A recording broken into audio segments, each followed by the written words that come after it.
Hello दोस्तों, स्वागत है आप लोग का स्टडी यूपीएससी में। और आज हम लोग बढ़ने जा रहे हैं चैप्टर नंबर 26 की तरफ।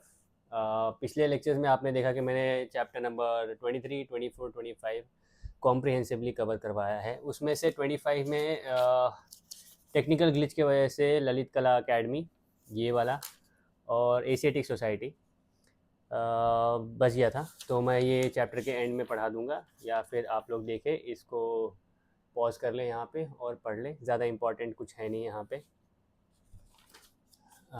ये देखिए, अब हम लोग आ रहे हैं अपने चैप्टर नंबर 26 की तरफ, coins in ancient and medieval India. Coins वाला चैप्टर बहुत ज़्यादा इंपॉर्टेंट हो जाता है, क्योंकि कई बार इसमें से एक आध दो क्वेश्चन तो पूछे ही हैं, तो ये मैं आप भी कवर करवा रहा हूँ। दोस्तों, पूरी बुक कवर कर ली हम लोगों ने, पूरी की पूरी Indian art and culture, word by page line by line सब कवर कर लिया हम लोगों ने। आप लोग मेरे प्रीवियस लेक्चर्स देखिए मैंने कितने सारे लेक्चर्स बनाए हैं, वो भी फ्री में आप लोगों के लिए बुक पढ़ रहा हूँ मैं। तो चलते हैं आगे, और बिना टाइम वेस्ट किए मैं चलता हूँ चैप्टर नंबर 26 पे। देखिए, the word coin is derive from the Latin word क्यूनियस। ये क्यूनियस। It is believed that the first recorded use of coin was in China and Greece around 700 BC, and in India in the 6th century BC. The study of coins and medallions is known as numismatic. Numismatic, ठीक है। पंच mark coins, पंच marks में आप लोगों को मालूम है कि ऐसा पंच करके वो कॉइन्स बनती हैं। देखिए, the earliest coins were casted coins and were die struck only on one side. One of the 1 to 5 marks or symbols were incursed on a single side and were termed as punch mark coins. क्या करते थे कि डाइस्टक किया जाता था उनको, ऐसा पंच mark coins को डाइस्टक किया जाता था, और 1 से लेके 5 तक नंबर्स होते थे, या फिर सिम्बॉल्स होते थे उसमें, एक साइड पे, दूसरी साइड पे कुछ नहीं होता था, तो वैसे कॉइन्स को क्या कहते थे? Punch mark coins. Panini's Ashtadhyayi cites that to make punch mark coins, metallic piece were stamped with symbols. So क्या करते थे, एक ऐसा सादा एक राउंड लेंगे या फिर जो भी कॉइन होगा वो, और पीछे से ऐसा कुछ रहेगा जो कि ऐसे ठप्पा मार देते थे, तो उसके ऊपर वो इम्प्रेशन आ जाता था, तो उसी को बोल रहे थे पनिनी अष्टाध्यायी में कि वहाँ पे उसको पंच कॉइन्स कहते थे। Each unit is called as ratti. Each unit is called ratti, ठीक है। और एक रत्ती कितना होता था? 11 ग्राम का, 0.11 ग्राम्स का।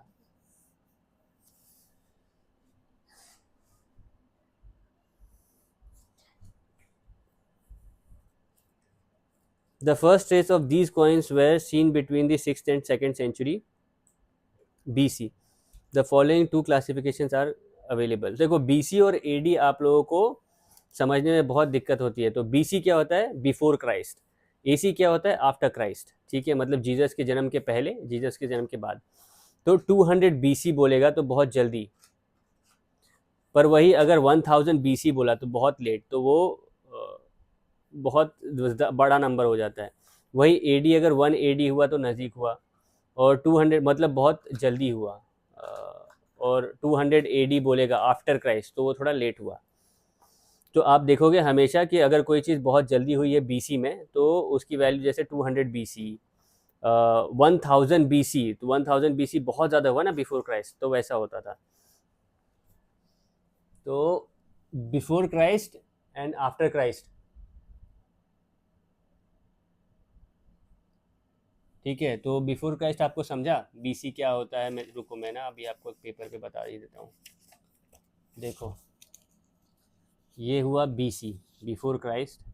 ये हुआ AC, AD, एनो डोमिनी या आफ्टर क्राइस्ट, ठीक है। तो BC कैसे? ये बिफोर क्राइस्ट है, ठीक है। तो अगर 1 BC बोलेगा, 100 BC बोलेगा तो नज़दीक है ना बिफोर क्राइस्ट। अगर 1000 BC बोलेगा, 1000 बिफोर क्राइस्ट, तो ये बहुत ज़्यादा नंबर हो जाता है 1000। वैसे AD बोला अगर आफ्टर क्राइस्ट, तो 1 AD मतलब हाँ ठीक है, एक साल बाद ही क्राइस्ट के बर्थ होने के बाद। अगर 500 AD बोला तो बहुत ज़्यादा नंबर हो जाता है। इसलिए आप देखोगे कि ये हमेशा बीसी हमेशा नज़दीक अगर हो तो ये कम होता रहता है, ठीक है। मतलब 1000 साल बीसी पुराना है, 100 साल बीसी पुराना है, इसलिए ये ऐसे बढ़ता है फ्रॉम 1000 to 500 ऐसा, और ये एडी 100 200 ऐसा, ठीक है।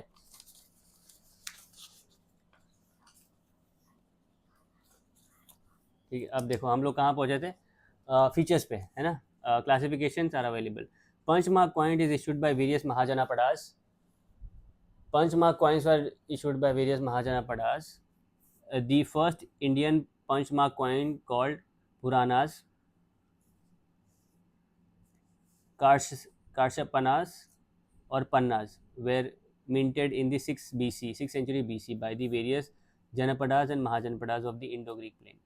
जो पहला पंचमार्क कॉइन्स था उसको बोलते थे पुरानास या फिर कर्षपनास और पन्ना, ठीक है। वो यूज़ किया जाता था महाजनापदास में या फिर जनपदास में।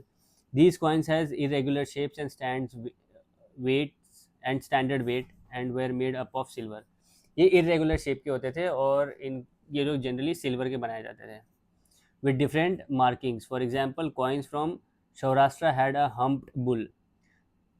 Those from Dakhin Panchala had a swastik, and the one from Magadh generally had 5 symbols. Magadhan Panchmark coins became the most circulated coins in South Asia. ठीक है, दक्षिण और सौराष्ट्र जो कॉइन्स थे उस पे हम बुल्स होते थे या फिर स्वास्तिक होता था, पर जो मगध का जो कॉइन्स था पंचमार्क कॉइन्स वो बहुत फेमस हुआ,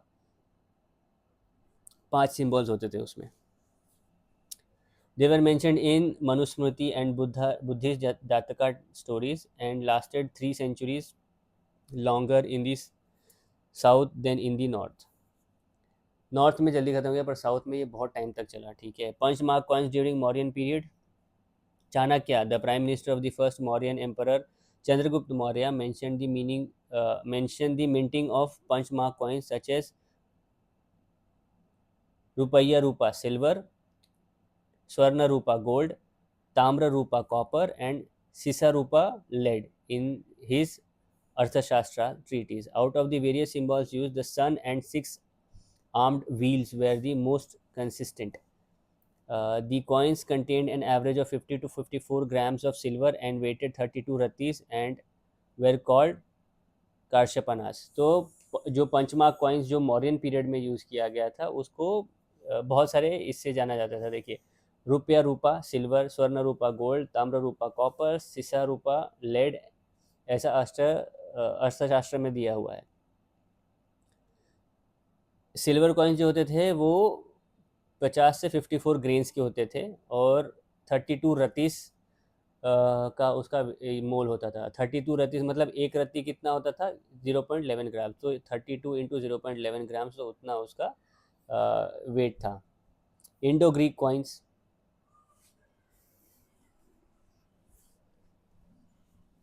देखो the region of Indo Greek वो, देखो मच्छर भी घूम रहा है यार, क्या बताएं आप लोगों को, गर्मी का सीज़न है मुंबई में, क्या करें। The region of Indo Greek was from 180 BC to around 10 AD. The Indo-Greek introduced the fashion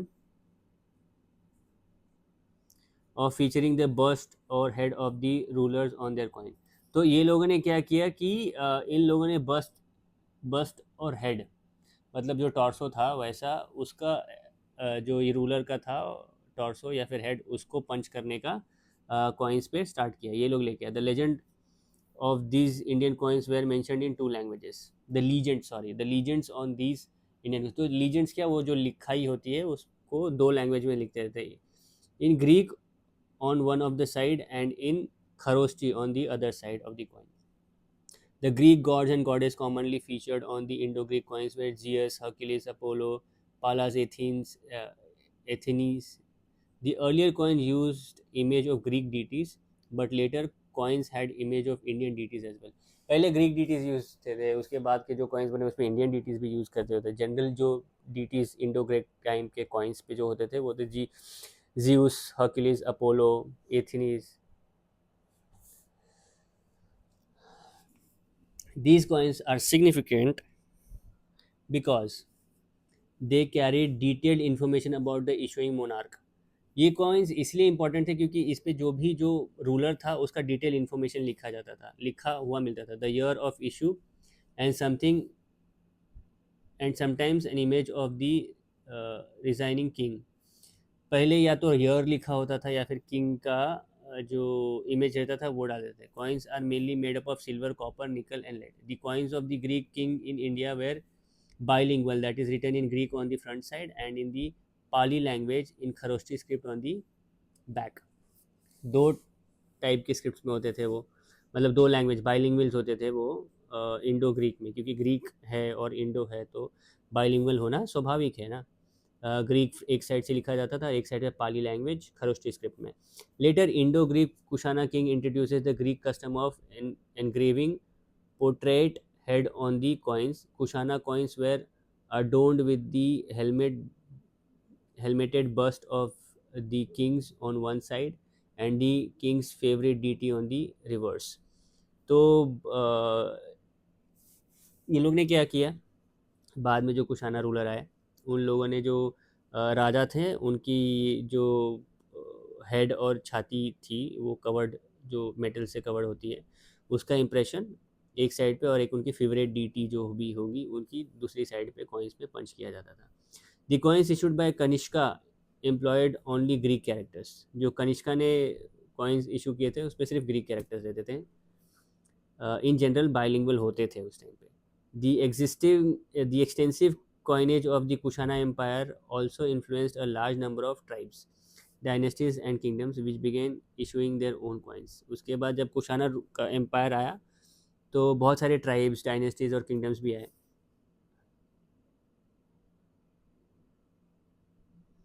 और उन लोग ने अपना अपना कॉइन सिस्टम लेके आए। Coin by Satavahanas. Satavahana rules started after 3 to 232 BC and lasted up to 227 AD। The Satavahana kings mostly used lead as the material for their coins। Silver coins were rare। Apart from lead, they used alloy of silver and copper called potin. ये एक बार पूछा हुआ है, ठीक है, what is a पोतीन?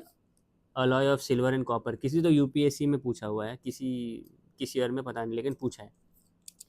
Many copper coins were also available, although the coins were devoid of any beauty or artistic merit. They constituted a valuable source material of the dynastic history of the Satavahanas। One side, most of the Satavahana coins had the figure of an elephant, horse, lions, or chaitreya. The other side often featured the Ujjain symbol, a cross with four circles at the end of the two crossing lines। The dialect use was Prakrit. ये लोग Leeds के coins use करते थे, सतावना rulers. Silver भी करते थे, बहुत बहुत कम यूज़ करते थे। ये लोग एक साइड पे या तो एलिफेंट, बुल या हॉर्स ऐसा कुछ रखते थे और दूसरा उज्जैन सिंबल होता था, एक ऐसा क्रॉस, उसके पास सर्कल सर्कल सर्कल सर्कल ऐसा, और प्राकृत स्क्रिप्ट में लिखी जाती थी। कौड़ीज और शेल, आप लोगों को मालूम है ना कौड़ियों के भाव, तो अपने यहाँ इंडिया में कौड़ीज भी होते थे। तो कौड़ीज इन जनरल ऐसा कुछ वैल्यू नहीं रहता था, लेकिन कौड़ीज में भी सामान खरीदा जाता था। देखिए, apart from the coin, another major medium of exchange in the early Indian market was the cowrie shell. Cowrie shells were used in large number by the ordinary masses from small scale economic transaction। It is said that the cowrie shells carries a much value in the market just as did coins। ठीक है, कौड़ी से भी होता था। मेरे परदादा ने शायद कौड़ी यूज़ की हुई थी। Coins of the western satraps और the Indo Scythians. The western satraps 335 to 405 AD had their dominance in western India, originally comprising Malwa, Gujarat and Kathiawad। They were all of Saka origin। The coins of the western straps are of great historical importance। They bear dates of the Saka era, which started from 78 AD। The coins of the western satraps had head of the king on one side, and on the other side they carry the device of the Buddhist Chaitreya or Stupa, evidently borrowed from the Satavahana। The Prakrit language has been seen written in many scripts। Okay। इनके पास क्या होता था, जब ये coins रहते थे तो वो लोग क्या करते थे, किंग का फोटो एक साइड और एक साइड पे बुद्धिस्ट चैत्रेया। ठीक है. Coin issued by in Gupta age. Gupta age is also called golden age of India. ठीक है ना, आप लोगों को मालूम है. The Gupta age 319 AD to 550 AD marked a period of great Hindu revival. The Gupta coins were mainly made up of gold, although silver and copper coins were also used. ठीक है, गोल्ड में होते थे, सिल्वर और copper भी use किया जाता था. Silver coins were issued only after Chandragupta II. Otherwise, the western straps. There were many types of there were many types and varieties of Gupta gold coins which were known as dinars. ठीक है, Gupta gold coins को दिनार कहते थे. On one side of these coins, the king can be found standing and making oblations before an altar, playing the veena, performing Ashwamedha, riding horses or the elephant, slaying a lion or tiger or a rhinoceros with sword or bow, or sitting on a couch. On the other side was the golden goddess Lakshmi seated on a throne or a lotus seat, or the figure of the queen herself. The inscription on these coins were all in Sanskrit Brahmi script for the first time in the history of coins. Gupta rulers issued coins depicting the emperor not only in the material activities such as hunting lion, tigers, posing posing with weapons, but also in leisurely activities such as playing the veena, with the reverse side of the coin having image of goddess Lakshmi, goddess Durga, goddess Ganga, Garuda and Lord Kartikeya. So Gupta age Hindu revival का एक as था, और इनके जो coins थे कभी कभी कैसे होते थे कि एक साइड पर राजा या तो शिकार करते हुए या फिर थ्रोन पे बैठे हुए या हाथी को मारते हुए ऐसा कुछ रहता था. दूसरे साइड पे लक्ष्मी जी होती थी, गॉडेस लक्ष्मी, कभी दुर्गा जी होती थी, कभी गॉडेस गंगा, कभी लॉर्ड कार्तिकेय, ऐसे होते थे. ये गुप्ता का जो कॉइन है वो सिर्फ ये नहीं बताता है कि राजा सिर्फ हंटिंग या ये सारी चीज़ें करते थे. कभी कभी कॉइन्स पे वीणा बजाते हुए या कोई ऐसा म्यूजिकल इंस्ट्रूमेंट बजाते हुए भी होता था. इसका मतलब ये था कि लोग राजा सिर्फ मटेरियलिज्म के पीछे नहीं भागते थे. The end of the Gupta rule in the 6th century, due to the Hun invasion, ushered in a period of uncertainty when again a number of local kingdoms rose in different regions, issuing regional specific coins which were poor in both metallic content and artistic design. Thus, during a long period stretching until the 13th century, a mix of design borrowed not only from the Kushana Gupta pattern but also from foreign sources were employed by these dynasties in western, eastern, northern, and central India. South India developed a different coin paradigm, moving towards a gold standard which was inspired from the Roman gold coins, which arrived in the region during the first 3 centuries of the first millennium. देखिए कैसे Gupta empire जब हुन invasion के साथ चला गया तो बहुत सारे लोकल किंगडम्स आए, रीजनल एम्पायर्स आए, और उन लोगों ने अपना अपना स्पेसिफिक कॉइन्स निकाला.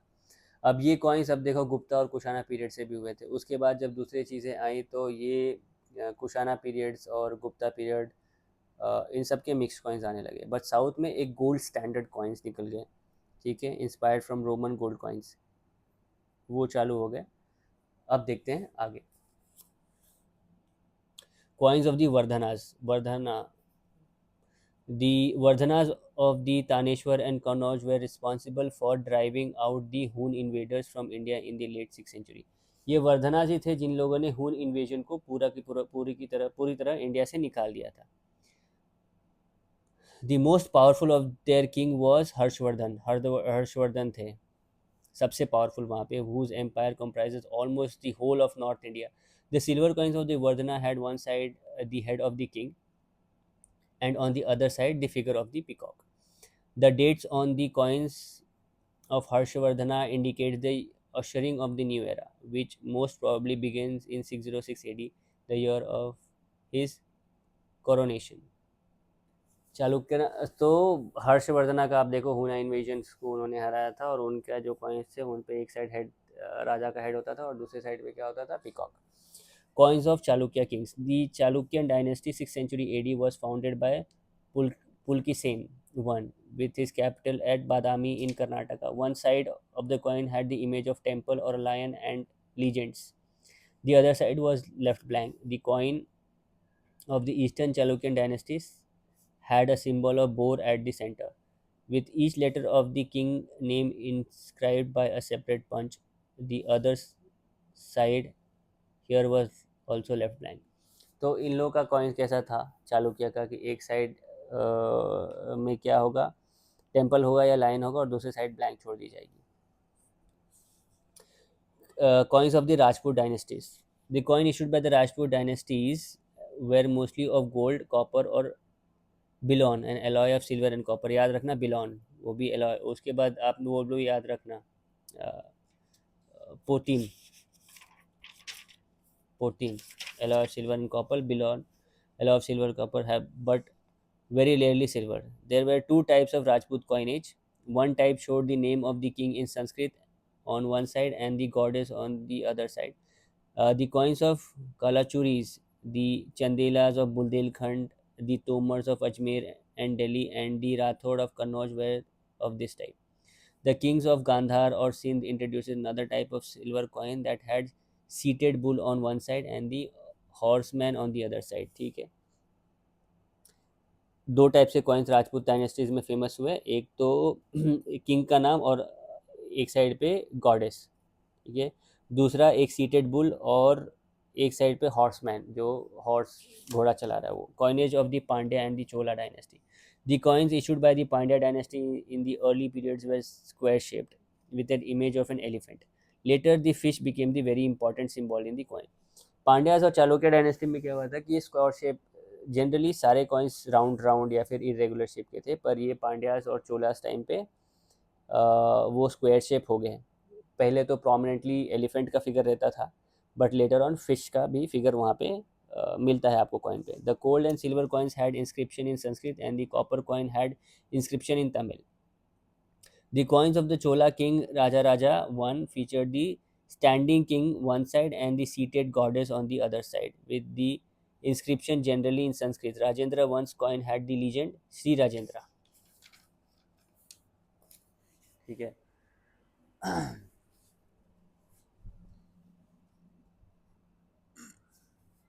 और गंगीकोंडा चोला inscribed with the emblem of tiger and fish.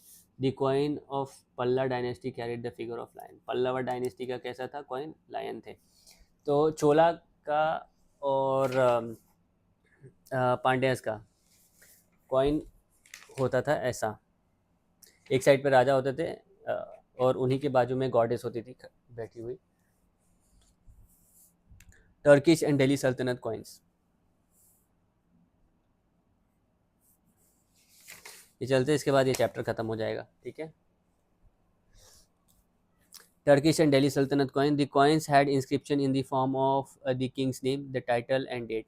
As per the Hijri calendar, the coin did not bear any image of the issuing monarch, as there was a prohibition of idolatry in Islam.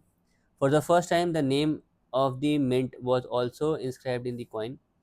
The Sultanates of Delhi issued gold, silver, copper, and Bilon coins. Silver Tanka and copper jital was introduced by the Islamish. Alauddin Khilji changed the existing dynasty by dropping the name of the Khalif and replaced it with self-praising title Muhammad bin Tughlaq. Self-praising title Muhammad bin Tughlaq circulated bronze and copper coins as token currency, which were a failure. Shershah Suri introduces two standards of weight, one of 178 grains for silver coins and one of 330 grains for copper coins.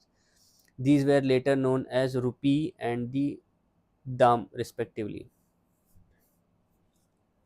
देखो कैसा था ना Turkish और दिल्ली सल्तनत. दिल्ली सल्तनत क्या, Mughals थे, तो मुगल्स लोग आइडोलेट्री में बिलीव नहीं करते थे, यानी मूर्ति में बिलीव नहीं करते थे, तो उनके कॉइन पे जनरली कुछ नहीं रहता था. बट लेटर ऑन थोड़ा थोड़ा वो लोग कुछ कुछ इंस्क्राइब करने लगे वहाँ पे. जैसे अलाउद्दीन खिलजी ने खलीफा का नाम हटा के अपने सेल्फ प्रेजिंग टाइटल्स डाल दिए. मोहम्मद बिन तुगलक ने क्या किया, bronze and copper coin circulate किए, जो कि फेलियर रहा. शेरशाह सूरी ने क्या किया, दो स्टैंडर्ड्स ऑफ वेट लेके आया, 178 grams for silver coin, 178 grains for silver coin and 330 grains for copper. बाद में ये क्या बना, रुपी एंड दाम. ये रुपी और ये दम. Vijayanagar Empire. The Vijayanagar Empire issued large quantities of gold coins. Other metals used in their coinage of the period were pure silver and copper. Pagoda, higher denomination, figure of running warrior along with dagger symbol. Gold funams, fractional unit. Silver taras, fractional unit. Copper coins for day to day transaction. ये जो gold फनम्स ये पूछा गया है UPSC 2022 में. The earlier Vijayanagar coinage was produced in different mints and was called by different names such as Barkur Gadyanas, Bhatkal Gadyanas, etc. The inscriptions were in Kannada or Sanskrit. Image scenes are a double-heeled eagle, a double-headed eagle holding an elephant in each beak and claw, a bull, an elephant, and various Hindu deities. The gold Varahan coin issued by Krishnadeva had seated Vishnu on one side and a three-line legend Shri Pratap Krishna Raya in Sanskrit on the other side. जो कृष्णदेव राय ने किया था coin उस पे gold Varaha coin था वो जिस पे एक साइड पे विष्णु जी थे और दूसरी साइड पे लिखा हुआ था श्री प्रताप कृष्ण राया. मुगल कॉइनेज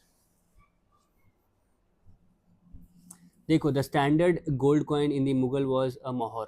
ठीक है ना. गोल्ड कॉइन था उसको मुहर बोलते थे. Of about 170 to 175 grains. Abu Fazal in his Ain Akbari introduces the mohur was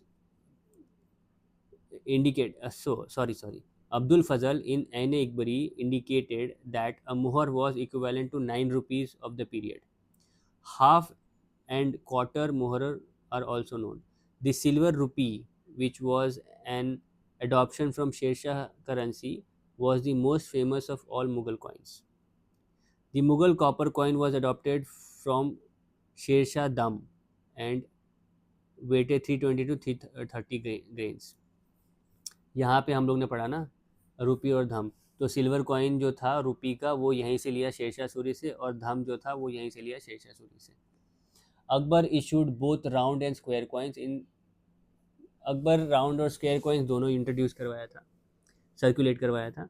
in 1579 ही issued gold coin called Ilahi coins to propagate his new religion creed Din Ilahi. दिल इलाही जो उनका रिलीजन था नया उसको प्रोपोगेट करने के लिए इलाही कॉइन्स अकबर ने सर्कुलेट किए. These coins bore a legend that can be translated in to that can be translated to mean God is great may his glory be glorified. The value of an Ilahi coin was equal to 10 rupees of the period. Shahanshah was the largest gold coin. These coins bore the name of the Persian solar month. Coins issued by Jahangir adopted a couplet legends. In some of his coins, he added the name of his beloved wife Noor Jahan. The most famous of his coins had image of zodiac signs. छोटा मोटा चीज़ है, छोटा याद रखो. अकबर ने इलाही coins किए थे क्योंकि दिन इलाही उसका नया धर्म उसको प्रोपोगेट करना था. उसका वैल्यू कितना था 10 रुपया. शहनशाह कॉइन सबसे बड़ा था. जहांगीर ने कपलेट लीजेंड्स डाले थे मतलब उसकी वाइफ के नाम पे भी डाल दिया था. इन इम्पॉर्टेंट फैक्ट देखिए the earliest reference of coin in the Indian context can be found in the Vedas. Nishka was the term use for coins made up of metal. Nishka use किया जाता था मेटल से कॉइन के लिए. शेरशाह सूरी ये देखिए 16th century ruler of Afghan lineage introduced the rupee. It was a silver currency. At that moment, 1 rupee was equal to 4 coins made of copper. The Indian currency is still called rupee. Rupiah was made of silver and weighted almost 11.34 grams during the period. In ancient India, people used money tree to store their coins. A money tree was a flat piece of metal shaped like tree with metal branches. At the end of each branch was a round disc with a hole in the center. Each of the disc was an ancient Indian coin. When one needed money, one simply broke off a coin from a money tree. The coin of Gupta kings were stamped with their given names on the front and with their assumed names ending with Aditya, which means sun on the reverse. Chhatrapati Shivaji issued gold hunts and copper shivrais with his title in the Nagari script. The Vodaya dynasty Mysore coins of the king Kanthi, Kanthirava Narsaraja bore image of Narsimha avatar of Vishnu weighted 6 to 8 grains. Hyder Ali, who overthrew Vodaya dynasty for some times, continued their coinage with the figure of Shiva and Parvati on the earlier gold pagoda. Tipu Sultan used two eras in his coins. The Coinage Act 2011 replaces the Coinage Act 1906. The term coin means coin made of any metal or any other material stamped by the government or authority empowered by the government to include the following commemorative coins: GOI on rupee note, government India on rupee note. Government of India कहाँ से लिख के आता था? ये act से. ठीक है, तो ये हो गया अपना ये चैप्टर ख़त्म हाफ एन आवर के लेक्चर में. ख़त्म हो गया कॉइनेज का. ज़्यादा कुछ है नहीं इसमें, कुछ कुछ चीज़ें ही हैं. देखिए, बीच ऑफ द फॉलोइंग CDS वगैरह वालों के लिए तो मेरे जितने भी ये चैप्टर्स है वो रामबाण है. इंडियन कल्चर अब्रॉड में देखिए, who took Indian culture abroad, एक पढ़ लो आप कुछ तो, कलिंगा डायनेस्टी वगैरह. प्रोमिनेंट पोर्ट्स ऑफ इंडिया में भी इतना कुछ है नहीं इसमें से, कभी क्वेश्चंस पूछा नहीं है. मैथमेटिशियंस कौन कौन थे आप देख लो. कुछ ऐसा इंपॉर्टेंट है नहीं इसके अंदर, तो ये चैप्टर हम लोग स्किप कर लेंगे. कुछ भी नहीं है इसके अंदर. ठीक है, कुछ नहीं आता यहाँ से. देखो, इसमें से कुछ आता नहीं है. इन जनरल कुछ आया, देखो कहीं कुछ नहीं आया. पर फिर भी अगर चैप्टर समरी पढ़े तो binary number system was first describe by the Vedic scholar Pingala in his book Chanda Shastra. Phebonic number and their sequence first appeared in Indian mathematics as Matra Meru, mentioned by Pingala. Bhaskaracharya rightly calculated the time taken by the earth or to orbit the sun. Bhaskaracharya ने किया. First seamless celestial globe made in Kashmir by Ali Kashmiri Ibn Lukman in the region of Akbar Empire. First iron cased rocket were developed in 1780 by Tipu Sultan. Hinduism abroad, Thailand, Brahminical image and Hindu temples began to be constructed in 3rd and 4th century AD. Vietnam, Cham people built a large number of Hindu temples. Buddhism abroad, Ashoka sent his son Mahendra and daughter Sunghamitra to Sri Lanka to spread the message of Buddhism. Japan, Buddhism is given the status of state religion. Sanskrit originated from India, mother of all European languages, accepted as the sacred language in Japan. In Indonesia, Sanskrit hymns are recited at the time of puja. Satpatya Shastra, the science of architecture and civil construction, was known in ancient India. ठीक है, तो ये कुछ important चीज़ें थी इस chapter के अंदर.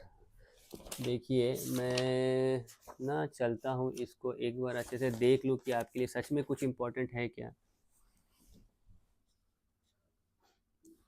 प्रोमिनेंट एंशियंट पोर्ट्स में देखिए, नव्याध्यक्षा किसे किसे कहते हैं? Superintendent of shipping. इसमें ऐसा कुछ है नहीं.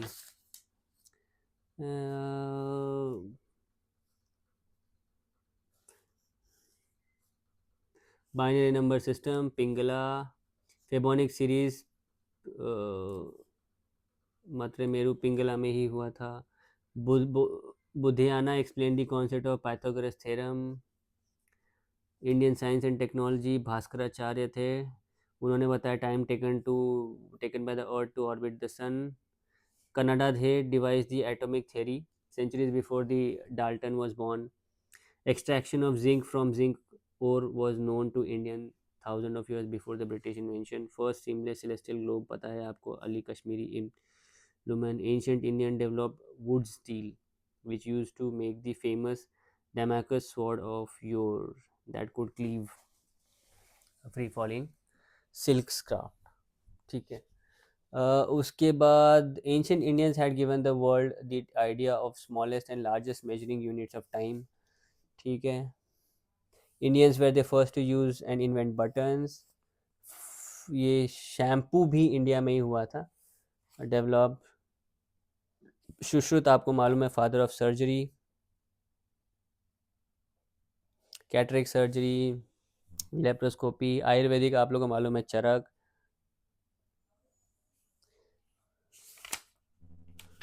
ठीक है, तो ये सब है बस, और कुछ नहीं. इस चैप्टर में और कुछ है नहीं. इन जनरल चीज़ें हैं जो कि हम लोगों को कभी पूछा नहीं है. इसके बाद ये इम्पॉर्टेंट एक चैप्टर है अपने पास 28, Indian through the I of foreign travellers. ये चैप्टर ज़्यादा इम्पॉर्टेंट है.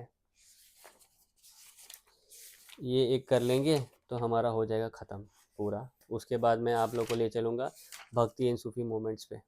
ये एक बहुत इम्पॉर्टेंट चीज़ है जो हम लोगों को करनी पड़ेगी. ठीक है, इसके बाद ये पूरा ख़त्म कर देंगे हम लोग.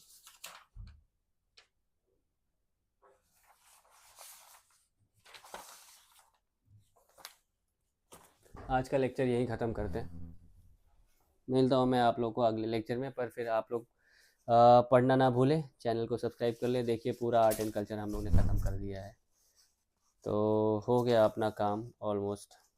कुछ ही चीज़ें हैं, पर आप लोग रिवाइज करना ना भूलें क्योंकि अभी पेपर्स आ रहे हैं इस साल.